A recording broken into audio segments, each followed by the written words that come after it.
I will never forget. It was our first Seder at the Abraham Geiger College in Berlin. Chaim and I decided to host a Seder for some of our friends, my fellow rabbinical students, and one of my teachers, who were not out in congregations to lead Pesach services. We didn't really know what we were doing, not completely. It was our first year.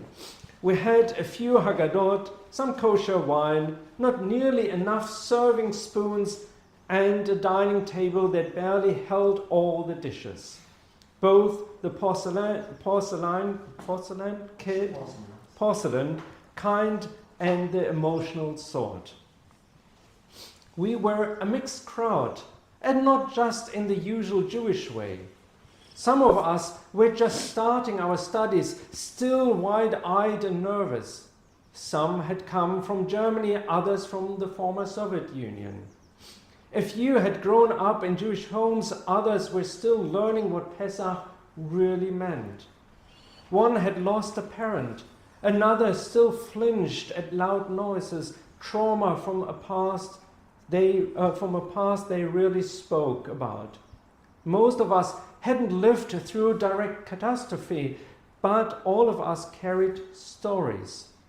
But most of us shared this strange, stubborn calling to serve the Jewish people. Somehow, between the singing and the split wine, between the matzah balls and the magid, a feeling settled over the room. Not solemn, but sacred. We laughed a lot that night, but we also paused.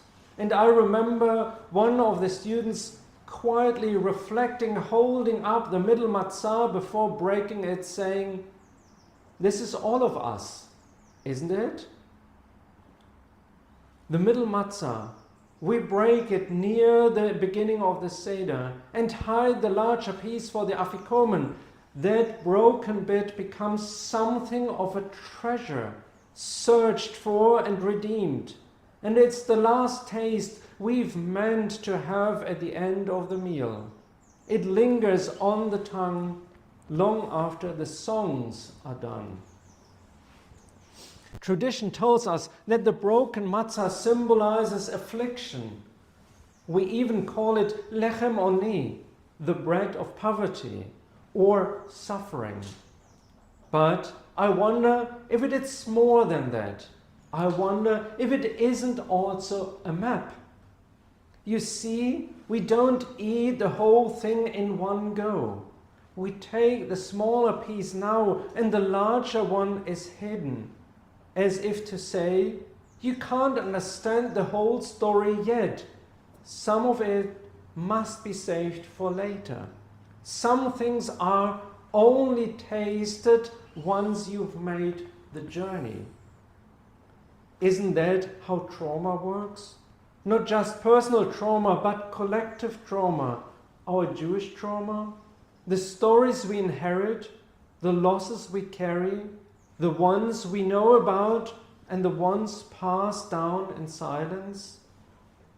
The family photo with the missing faces, the accent of a grandparent never lost, the suitcase tucked in the attic, just in case. Our people are good at carrying broken pieces. We have had to be, from the burning of the temple to the camps of Europe to October 7th, 2023. Our story has cracks running through it. And yet, and this matters, we don't throw the broken matzah away. We hide it, we keep it safe, and we bring it back transformed at the end. So why end with the Afikoman? Why not finish the Seder with something sweet like charoset or a final gulp of wine? Because Pesach isn't about neat endings. It's about redemption that comes through the brokenness, not around it. The Afikoman is the final word because it holds both the fracture and the survival. It's the symbol of what we lost and what we reclaimed. It says, yes, I've been broken, but I'm still here, and I still have a taste worth sharing. In the shadows of the Shoah, that symbolism feels even more urgent. For generations we've lived with the question, how can we sing of freedom when our people were enslaved not just in Egypt but in Auschwitz? How can we tell our children we were slaves and not tremble at how recently that was true? The answer, I think, lies in how we teach the next generation to hold the Afikoman. Not just to search for it in the living room, but to understand what it means to live with brokenness and still hope.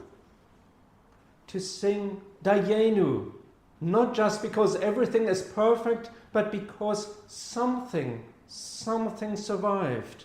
Because we survived. I think of the children who search for the Afikoman, not just in our homes, but in our communities, in our world. What they are really searching for. A prize? Yes, of course. A bit of fun. But also, though they don't know it yet, they are searching for continuity, for the part of the story we have hidden for them to discover. And we, the grown-ups, the educators, the rabbis, the parents, we must resist to urge to hand it to them too quickly. They have to seek it, wrestle with it, ask difficult questions. Why is the matzah broken? Why does God allow suffering? Why do we remember what hurts? And then, when they find it, we redeem it. We bring it back to the table and say, you found the part of the story that was missing. Now it is yours. Back at the Seder in Berlin, we didn't know how much we were helping each other hold the broken parts. But we were. One person shared a melody from Ukraine. Another told a family story. One student made a ridiculous pun that had us all groaning. We passed the matzah, the wine, the words. And somewhere between the four questions in Chad Gadya, we remember that redemption doesn't always arrive as a miracle. Sometimes it comes as a shared table.